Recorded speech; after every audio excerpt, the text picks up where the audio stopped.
Bibi would call me so many times, can you get me this weapon, that weapon, that weapon? Some of them I never heard of, Bibi, and I made them.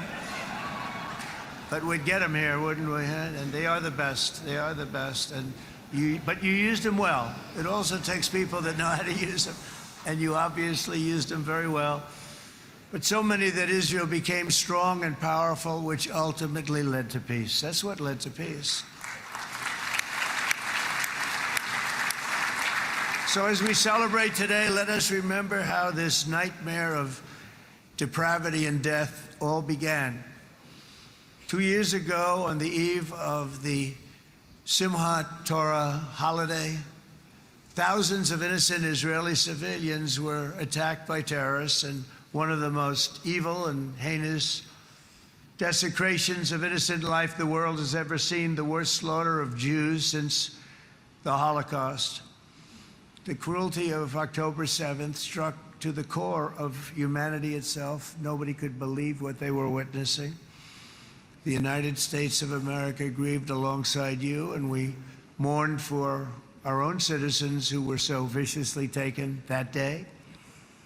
And to all the families whose lives were forever changed by the atrocities of that day, and all of the people of Israel, please know that America joins you in those two everlasting vows: never forget and never again.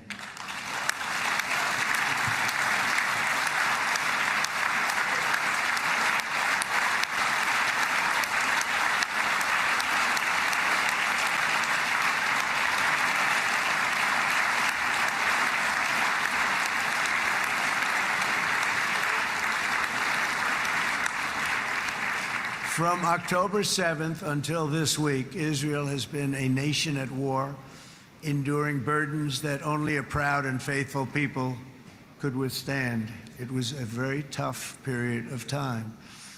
For so many families across this land, it has been years since you've known a single day of true peace. But now at last, not only for Israelis, but also for Palestinians and for many others, the long and painful nightmare is finally over. And as the dust settles, the smoke fades, the debris is removed, and the ashes cleaned from the air, the day that breaks on a region transformed, and a beautiful and much brighter future appears suddenly within your reach. This is now a very exciting time for Israel and for the entire Middle East, because all across the Middle East, the forces of chaos, terror, and ruin that have plagued the region for decades now stand weakened, isolated, and totally defeated. A new coalition of proud and responsible nations is emerging, and because of us, the enemies of all civilization are in retreat. Thanks to the bravery and incredible skill of the Israeli Defense Forces and Operation Rising Lion,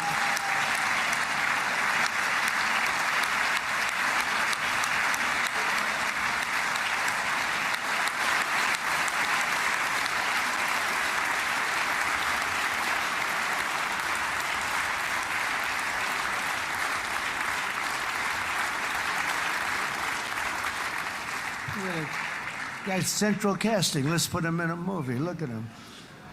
Great job. And my people loved working with you. Loved it. They worked so well together.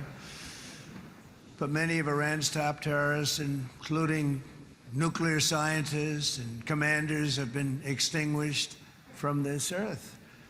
And with Operation Midnight Hammer, boy, that's a great name for that, what we did last June. The United States military flew 7 of those beautiful B-2 bombers. They look so beautiful all of a sudden. They were always, I thought they were pretty planes. I had no idea they could do what they did. In fact, we just ordered 28 more of them. A little updated version. We ordered a whole pile of them. And almost 100 other planes went with them, including fighter jets. And we had 52 tankers, big, beautiful, brand new tankers that were loading them up 4 or 5 times. They've traveled 37 hours back and forth. Think of that. But we had tankers all over the sky for all the other planes. We had the F-22s, the F-35s, F-16s. We had a hell of a lot of planes.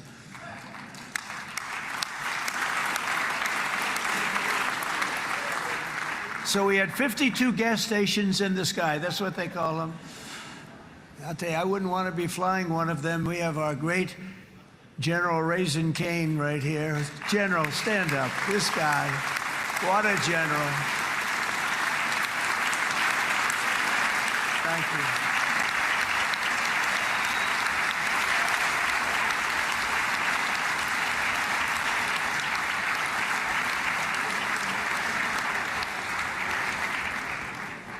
I asked General Cain, I said, you know, we're having problems with ISIS, and I was in Washington, and I asked, how long would it take to defeat ISIS? And my Washington generals told me, 3, 4, maybe 5 years, sir. I said, I don't get it. We got the best equipment in the world. Why?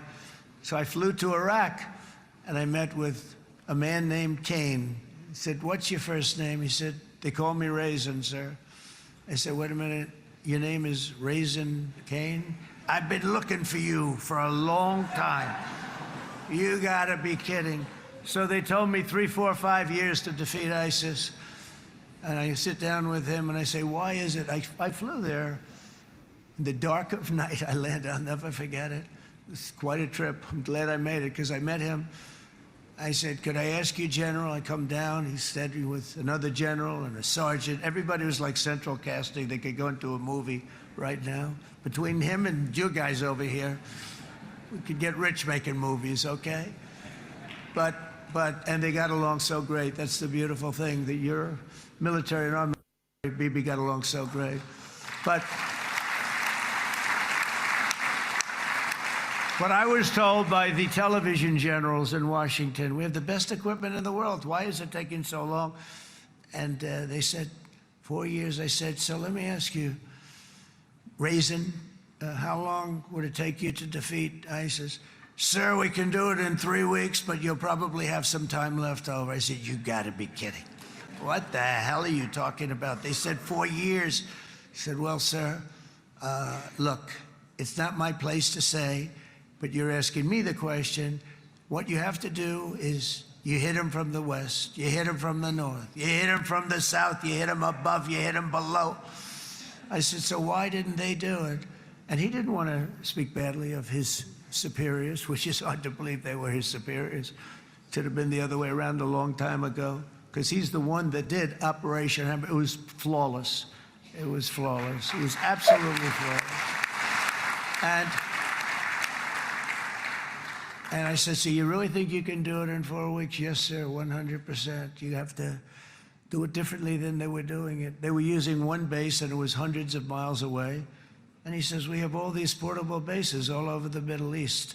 And they didn't want to use them because they didn't want to offend the country where the portable, they wouldn't have even known what the hell the planes were going up, right? They wouldn't have known, but he said, no, they didn't want to defend anybody, offend anybody, and but we can do it in 4 weeks. I said, you sure about that? I'm going to call you back. I'll call you back on Monday. I'm going back to Washington. But you think 4 weeks? Yes, sir, I think we can do it in 4 weeks. We'll have time left over. So I call him on Monday. I say, you think you can do it? 4 weeks. I said, go ahead and do it. He did it. I'll tell you, he did it in 4 weeks, less than 4 weeks. So, General, stand up, please. Again, this is a real general. This is not a television general. He doesn't want to go on television.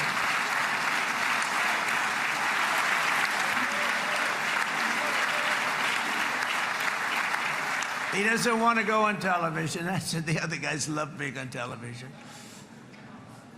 So we dropped 14 bombs on Iran's key nuclear facilities, totally, as I said originally, obliterating them.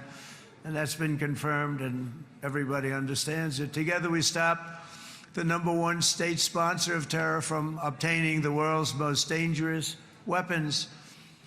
And if you think about it, if we didn't do that, and assuming we made the same deal that we have today, there'd be a dark cloud over this deal. And number one, it wouldn't happen because the other Arab and Muslim nations really wouldn't feel comfortable making the deal that we have now, right? If Iran had that nuclear weapon that they were about 2 months away from having. They would have had it in 2 months or maybe less than that. They were right at, this was our last shot. They looked at it for 22 years. This was our last shot. The pilots told me that. They said, 22 years, sir. They looked at it. Our predecessors looked, they studied it. 3 times a year would do drills on that exact attack. And boy, did they get it right. But let's assume they didn't, and let's assume there was large-scale nuclear weapons in the hands of Iran. We couldn't be here today. Even if we signed the deal, which we couldn't do because a lot of people would not want to have anything to do with it, we took a big cloud off of the Middle East and off of Israel.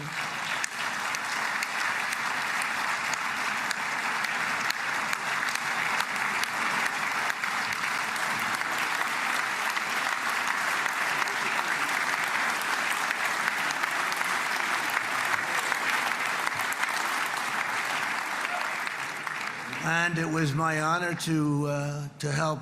But isn't it true, though, that can you imagine the same, let's assume, Bibi, the same documents, we had everything the same, but you had somebody out there that was, in the opinion of everybody, all-powerful in the Middle East. They took a big hit, didn't they? Didn't they take a big hit? Boy, oh boy. They got it from one side, from the other. And you know, it would be great if we could make a peace deal with them. And I think that's maybe, would you be happy with that? Wouldn't it be nice, I think? Because I think they want to. I think they're tired. Somebody said, sir, they're starting their nuclear program again. I said, let me tell you something. They're not starting anything. They want to survive. The last thing they want to do is start digging holes again in mountains that just got blown up and start. They're not doing it. They want to survive, okay? But I think we have a chance. Steve, you, and I think Jared, come on, I'll call you back for another one. We always bring Jared when we want to get that deal closed. We bring Jared, but Steve, you and Jared and the General and Pete and Marco, you'll get that deal done easy. I think that'll be easy. But first we have to get Russia done. We got to get that one done. If you don't mind, Steve, let's focus on Russia first, all right? We'll get it done. In Lebanon, the dagger of Hezbollah, long aimed at Israel's throat, has been totally shattered. My administration is actively supporting the new president of Lebanon in his mission to permanently disarm Hezbollah's terror brigades. He's doing very well. And build a thriving state at peace with its neighbors. And you're very much in favor of that, I know. And good things are happening there, really good things. And with this week's ceasefire, we've achieved the most challenging breakthrough of them all. The most challenging breakthrough maybe ever. I mean, I've never seen anything like. I've been involved in a lot of success. I have never seen anything like what's going on today all over the world. People are dancing in the streets, not just in Israel. They're dancing in the streets of countries that would have never danced in the street about what's happening today. They're dancing in those streets. So this long and difficult war has now ended. You know, some people say 3,000 years, some people say 500 years, whatever it is. It's the granddaddy of them all.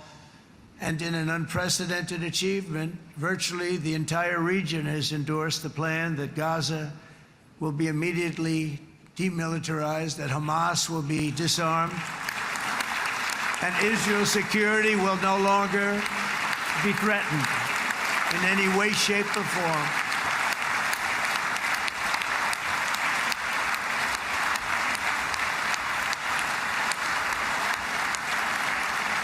So Israel, with our help, has won all that they can by force of arms. You've won. I mean, you've won.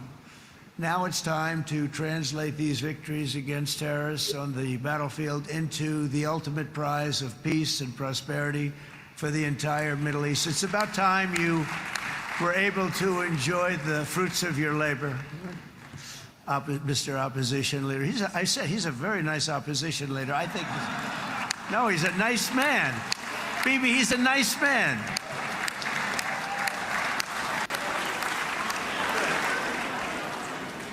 He knows what he's doing, right?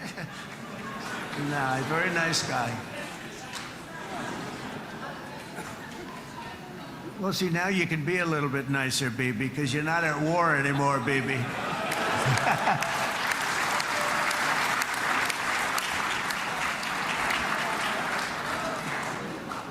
But only by embracing the opportunities of this moment can we achieve our goal of ensuring that the horrors of recent years will never happen again. You don't want to have to go through this again.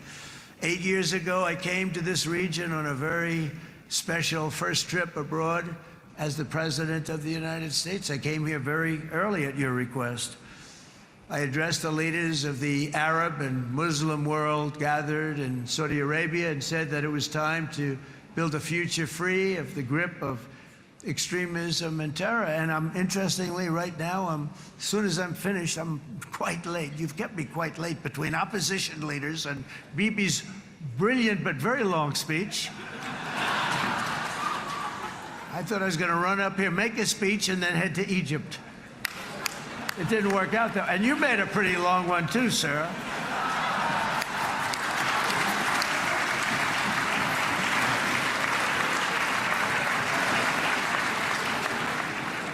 But I liked what you all said. It could be worse. Supposing on top of it, I didn't like what you said. That would be no good, Ron, would it? Ron, you did a great job, by the way, Ron.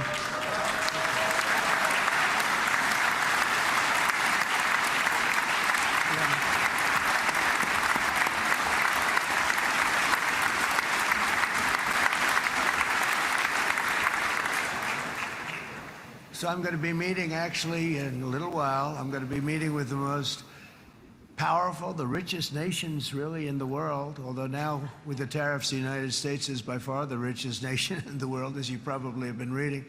But the richest nations, most powerful nations, you know, tremendous, headed by some tremendous people in many cases. Some cases I wouldn't say necessarily I would endorse. But I will tell you, some incredible people that really helped us make this all possible. So I'll be going there. I'll be quite late. They might not be there by the time I get there. But we're going to give it a shot. But the journey we started back then led to the crushing defeat of the ISIS caliphate, to the monumental Abraham Accords, and ultimately to the historic ceasefire this week, in which many of those same nations really played a very pivotal role, I have to tell you. Steve will tell you that. Jared will tell you that. Together, we've shown that peace is not just a hope that we can dream about. It's a reality we can build upon day by day, person by person, and nation by nation. And because of that, the Middle East is finally ready to embrace its extraordinary potential. You have extraordinary potential in this region. It should now be clear to everyone throughout the region that decades of fomenting terrorism and extremism, jihadism and anti-Semitism have not worked. They haven't worked. They've been a disaster. They've just killed. They've killed. They've backfired completely and totally. They've just totally backfired. Everything that you thought, take it, worst case, it's turned out to be worse than that. They have not worked. From Gaza to Iran, those bitter hatreds have delivered nothing but misery, suffering, failure, and death. They've served not to weaken Israel, but to annihilate the very forces that did the most to foment this hatred. And it's really, I mean, everybody that's tried it has become irrelevant. Meanwhile, we've seen those nations that set aside their differences, reached across ancient divides, and pursued engagement are now among the most successful in the region. They're getting along with Israel, and they're doing great.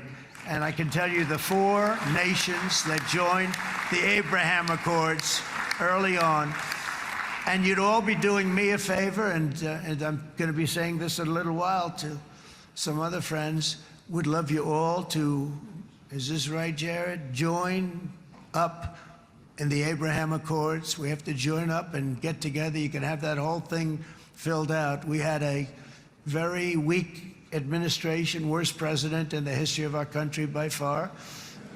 And Barack Obama was not far behind, by the way.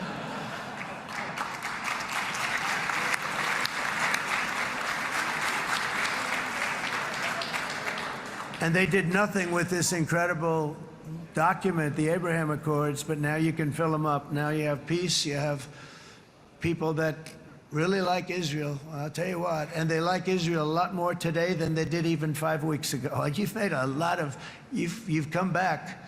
You've come back strong, because it was getting to be a little nasty out there in the world, and ultimately the world wins. You can't beat the world always. I would say to Bibi, it's now time, and he understood it better than anybody, because ultimately, you know, the world's a very big place. And I've said a lot. I said, this piece of land is very small. It's unbelievable what you've done with that tiny, you look at a map even of just, not the world, the Middle East, and you have this little dot. And think of what you've done. It's incredible. It's incredible.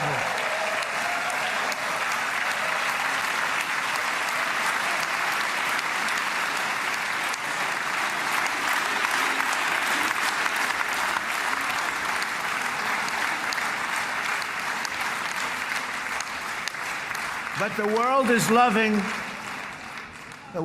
loving Israel again. And I said to Bibi, you know, the world is big and it's strong.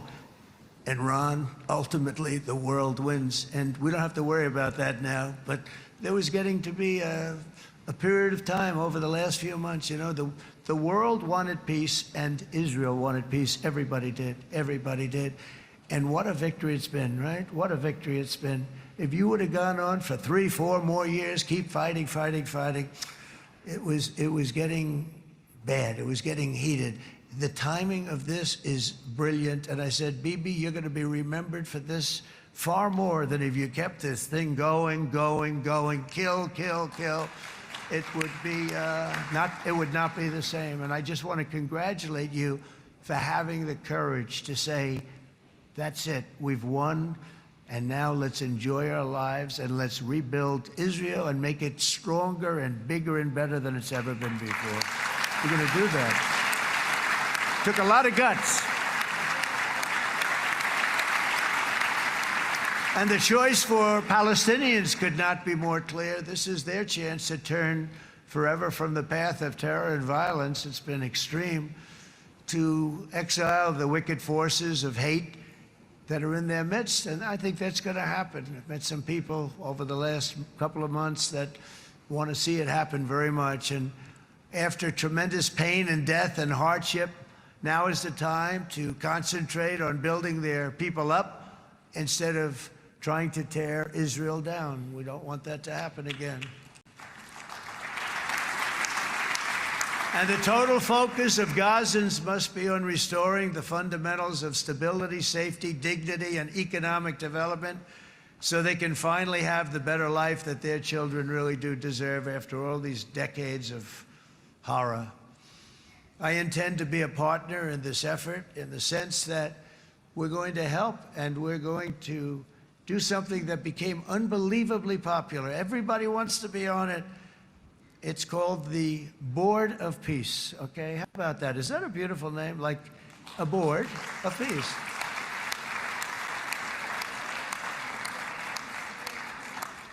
The only bad thing from my standpoint, every single nation involved has asked me to be the chair, and I'll tell you, I'm very busy. I didn't count on that, but you know what? If we do it, we'll do it right, and we have unbelievable power and wealth. Because you're going to need wealth. You're going to need wealth to rebuild things. And they have wealth like few people have wealth. I want to thank the Arab and Muslim nations for their commitment that they've made to support a safe rebuilding of Gaza and beyond. I have many Arab countries, very wealthy countries, that came up and said, we'll put up tremendous amounts of money to get rebuild Gaza, and I think that's going to happen. The power, they want dignity, they want to come forward, and they want to say, and I want to say who they are, because what they're doing is going to be, I think, something that you're going to be very impressed with, Bibi, and you need that. You need the kind of economic power that they have, and they want to see it work, and they want to see it be safe, and they want to see it be good for Israel, too. And as much money as it will be, and it's a lot, as you can see, it's a lot. For these countries, it's relatively little relative to their worth. It's really a lot of money like most people could never even conceive, but for these countries, it's not that much, especially because it ensures success and stability in the Middle East, which is what they want to see. So many of them will be with us in Egypt in a little while, I think. I'm not sure. They may be gone. They may have taken their Boeing 747s and left. I said, what kind of a plane do you fly? 747. I said, that's a large plane. No, they may have, Steve, do you think they've left on their their brand new Boeing 747s? Or, I don't know. We're going to find out soon. It's going to be a big story. There'll be 2 people left, and they'll be the 2 poorest ones.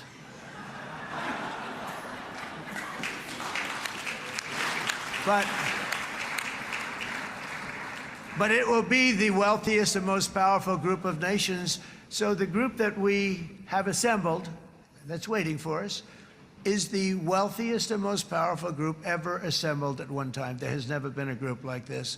And they're only looking for good. They want good. They're going to do good. And as those commitments are made, I'm going to let the world know who's doing it, because they really deserve to get the credit. And some of them probably won't want the credit, but they deserve it. It's more obvious than ever that the productive and responsible nations of this region should not be enemies or adversaries. You should be partners and eventually even friends, and that's what's going to happen. I know it. Together you can stand against the forces of chaos. Yeah, you go ahead. That's an important point.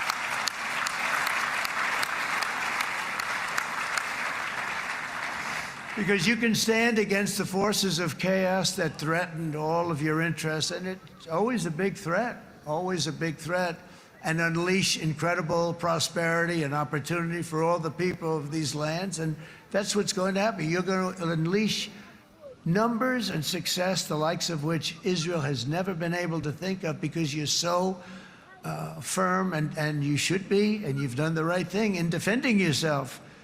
You're not going to have to worry so much about it. You've won, and now you can build, and you can do things that you never even thought possible. When you put that genius into doing something else, it's going to be something it's going to be a miracle. The miracle in the desert, it's going to be amazing. And it already is in a true sense. But it'll be wonderful when you can spend time thinking about other than war and defense and offense also. To that end, it's my firm hope and dream, frankly, that together the Abraham Accords will turn out to be everything that we thought they would. Those 4 countries were very, very brave in doing it. They did it at a very early point, and every single one of them benefits unbelievably financially. And if you noticed, even in this bad period that we just went through, they all remained a member of the Abraham Accords. They've done unbelievably well. And you know who you are, and I want to thank you. And they've stayed because of loyalty, but they've also stayed because it was really good business. They've made a lot of money being members, and you're going to all, I hope that every one of the countries that we're seeking, Jared, I hope they join quickly. No games, no nothing. Just join, get it. It's going to be a great peacemaker. It's really going to bring it together beyond anybody's wildest dream. So instead of building fortresses to keep enemies at bay, the nations of this region should be building infrastructure to weave your commerce closer together, because you've got to compete with the big world out there in commerce now. It's a different kind of competition.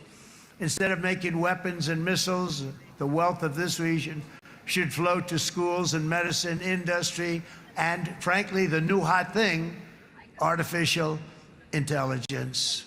It's a lot of intelligence you're going to have to be thrown off to pay back these sums of money that they're doing. But that's really the hot one. And I might say that the United States, a year ago, was a dead country. I say it to people. I heard it first from the King of Saudi Arabia. I then heard it from UAE. I heard it from Qatar. I heard it from many other countries. A year ago, the United States of America was a dead country. Now it's the hottest country anywhere in the world. It is the hottest. There's no question about it.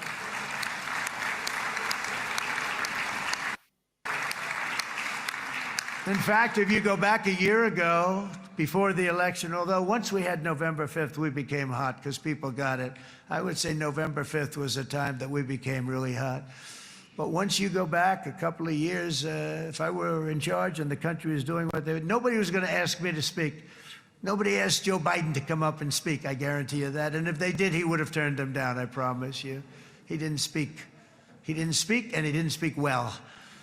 But all of the countries in the Middle East, it could have, what we're doing now, it could have happened a long time ago, but it was strangled and set back almost irretrievably by the administrations of Barack Obama and then Joe Biden. It was, there was a hatred toward Israel. There was an absolute hatred.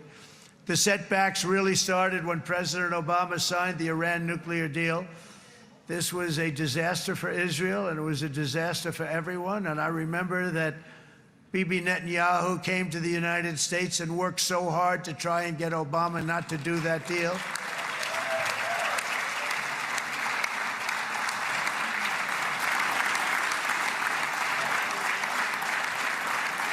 He worked so hard. But it was like talking to a wall. I remember him telling me it was like talking to a wall. They wanted to go with Iran. They chose Iran, frankly, over a lot of other good nations, but specifically Israel. And that was the beginning of a very bad period of time. You had Obama go out, and the Iran nuclear deal turned out to be a disaster. And by the way, I terminated the Iran nuclear deal, and I was very proud to do it.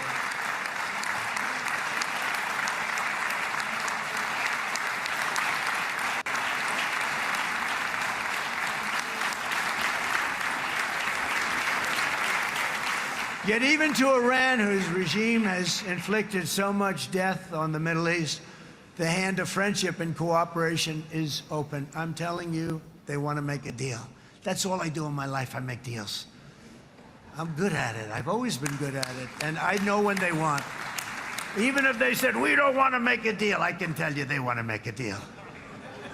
All right, they do. They want to make a deal, and we're going to see if we can do something, because this is crazy what's happening, and we're not going to have this anymore. Neither the United States nor Israel bear the people of Iran any hostility. We merely want to live in peace. We don't want any looming threats over our heads, and we don't want to even think in terms of nuclear destruction. It's not going to happen, never will happen. There's nothing that would do more good for this part of the world than for Iran's leaders to renounce terror, stop threatening their neighbors, quit funding their militant proxies, and finally recognize Israel's right to existence. They have to do that. They have to do that. And to Iran, and as you know, this is not said out of weakness. There's no weakness. But I'm going to say this, that we are ready when you are, and it will be the best decision that Iran has ever made. And it's going to happen. It's going to happen. And they're good people. I know a lot of Iranians in the United States. They're good people, smart, hardworking people. They don't want to see what's happened to their country. The story of fierce Israeli resolve and triumph since October 7th should be proof to the entire world that those who seek to destroy this nation are doomed to bitter failure. The state of Israel is strong, and it will live and thrive forever.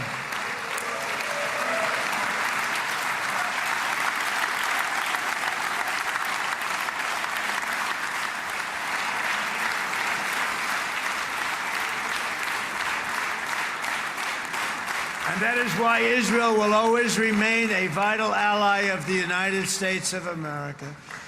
Israelis share our values, field one of the world's most powerful militaries. You really do. You have an amazing, what a job you've done.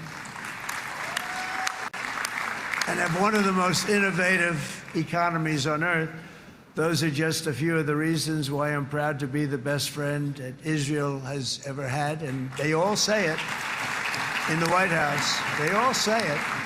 I guess it's true because everybody says it, baby. You said it today. Thank you. But as president, I terminated the disastrous Iran nuclear deal, and ultimately I terminated Iran's nuclear program with things called B-2 bombers. It was swift, and it was accurate, and it was a military beauty. I authorized the spending of billions of dollars, which went to Israel's defense, as you know. And after years of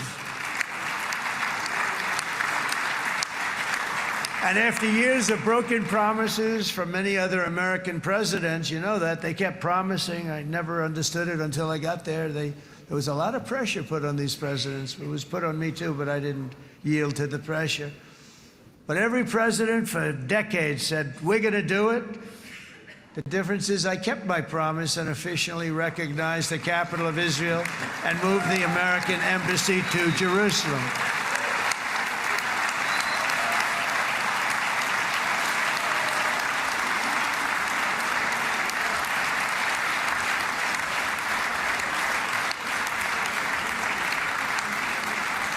Isn't that right, Miriam? Look at Miriam, she's back there. Stand up, Miriam. Stand up.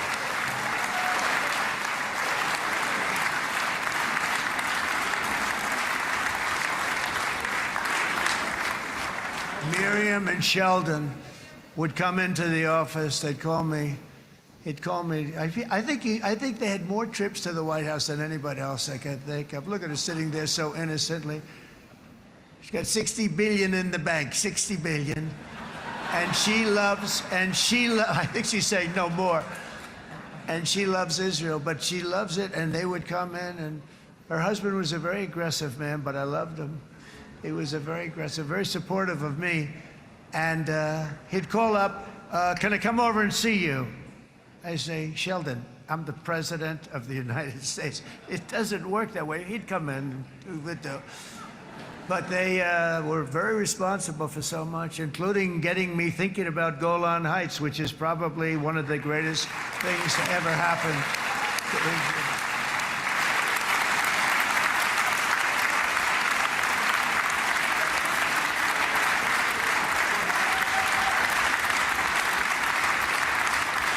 Miriam, stand up, please. She really is. I mean, she loves this country.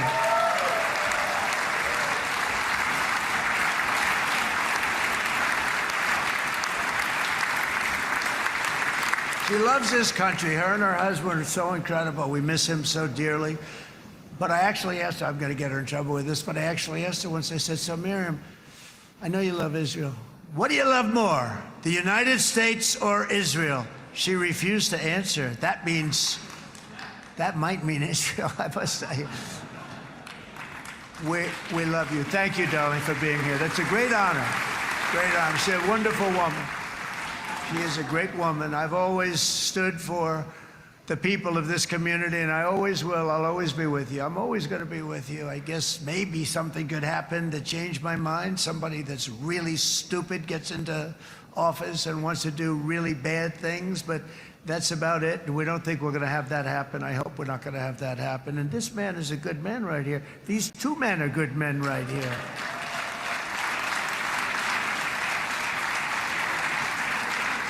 Hey, I have an idea. Mr. President, why don't you give him a pardon? Give him a pardon. Come on.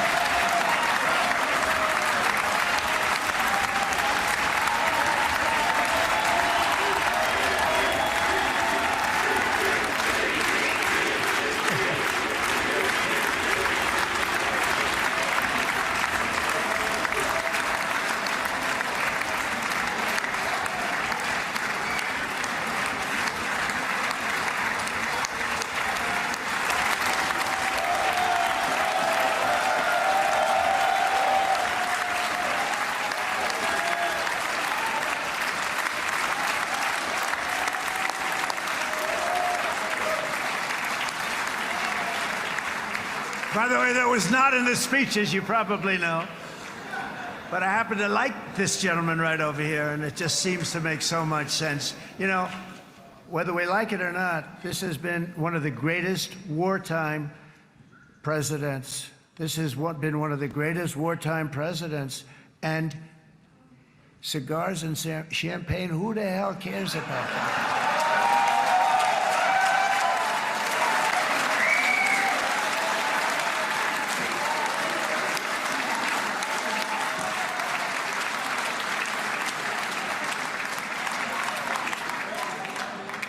All right, enough controversy for the day, right?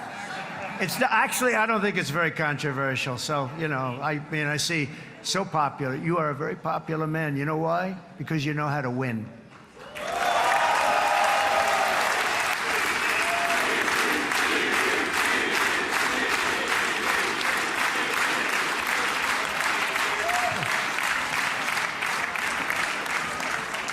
Over the past 2 years, I've met many of the families of the Israelis taken hostage and those that were taken hostage. Unbelievable. I've looked into their eyes. I've seen the worst nightmares of their suffering, but I've also seen something else, the beautiful love of the people, the love of people, frankly, that hold things together, the love that gives you the courage to carry on through thousands of years of persecution and repression and to emerge with the heart of David. It's the heart of David. It's that love that's defeated the enemies of civilization, built this incredible country and this unbelievable economy, and forged one of the great democracies of the world. That is why it's a true honor to stand here today and address this assembly in your ancient and eternal now capital, Jerusalem. I'm proud to have helped in that regard. This city and this nation stand as living proof that a much brighter future for this entire region is truly within our grasp. For thousands of years, Jerusalem has been a home to Christians, Jews, Muslims, and people of all ethnicities and creeds. This is the holy center of the world's three great Abrahamic faiths. I like that too. Adorned, it's the first time I've seen that word in a while. Adorned with their sacred sites and alive with their pilgrims and visitors from every corner of the globe. But here between the Western Wall, the Temple Mount, and the hill called Calvary, people of every faith and background live, work, pray, serve, and raise their families side by side, and they do it with love. This example is just one of the modern miracles that Israel has given to the world. And just in closing, the leaders in this chamber know better than anyone else the challenges of this harmony, and it's been easily won. No, it hasn't. It has not been. It's been so tough, but it has been, some say, a miracle. What you've done is a miracle. Look at your size. Look at your chances when it all started. And you know, if you think about it, you are safer today, stronger today, and more respected today than at any time in the history of Israel. Think of it. People used to say it wouldn't exist. They don't say that anymore, do they? Yet if safety, security, and coexistence can thrive here in the winding alleys and ancient paths of Jerusalem, then surely peace and respect can flourish among the nations of the broader Middle East. The God who once dwelled among his people in this city still calls us, in the words of Scripture, the turn from evil and do good, to seek peace and pursue it. So he still whispers truth into the hills and knolls and valleys of his magnificent creation, and he still writes hope into the hearts of his children all over the world. And that is why even after 3,000 years of pain and conflict, the people of Israel have never given up from the threats of Zionism, from all sorts of threats. You want the promise of Zion. You want the promise of success and hope and love and God. And the people of America have never lost faith in the promise of a great and blessed future for all of us. From the very first day that modern Israel was founded, we have stood together through thick and thin of setbacks and through victory and defeat, through glory and heartache. We have built industries together. We have made discoveries together. We have confronted evil together, and we have waged war together. And perhaps most beautifully of all, we have made peace together. And this week, against all odds, we have done the impossible and brought our hostages home.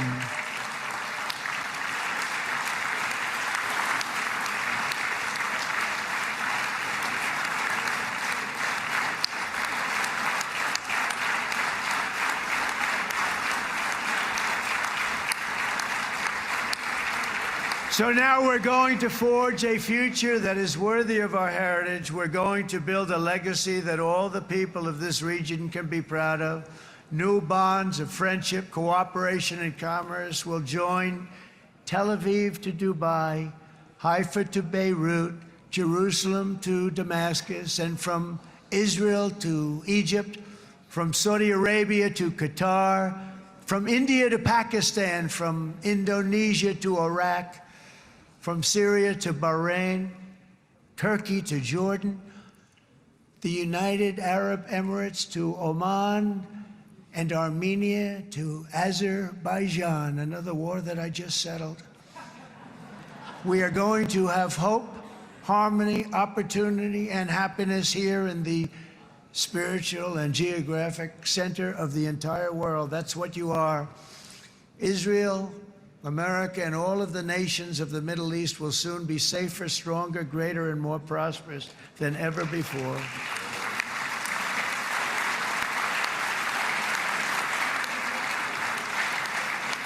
And I want to thank you all once again for this exceptional honor. This has been truly an honor. It's seldom that a president is invited to do this. And I love Israel. I'm with you all the way. You will be bigger, better, stronger, and more loving than ever before. Thank you very much. God bless you. God bless the United States of America. And God bless the Middle East. Thank you, everybody. Good luck. Thank you very much. Thank you.